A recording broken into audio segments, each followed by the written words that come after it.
عشق میں اپنا مقام پیدا کر، دیارے عشق میں اپنا مقام پیدا کر، نیا زمانہ نئی صبح و شام پیدا کر۔ ڈیئر ٹیچر اینڈ فیلوز، السلام علیکم۔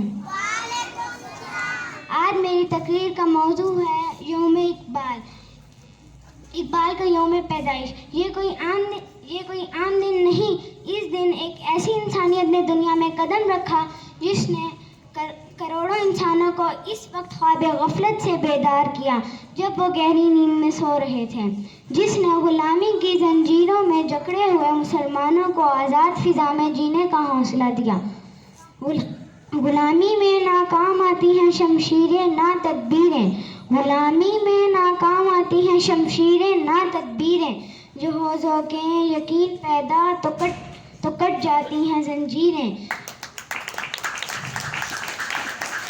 اقبال نے اپنی شاعری کے ذریعے قوم کے بکھرے ہوئے شہبازوں کو جمع کیا اور شہر شہر جا کر قوم کو جھنجھوڑا اور ایک پلیٹ فارم پر لا کھڑا کیا۔ اقبال کو بچپن سے ہی شعر و شاعری کا شوق تھا، ان کا ایک ایک شعر اشرفیوں میں تل جاتا تھا۔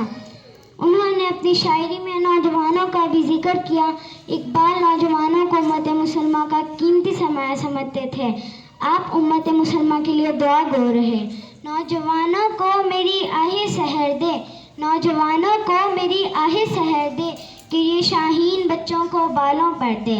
خدایا آرزو میری یہی ہے، میرا نور بصیرت عام کر دے۔ شکریہ۔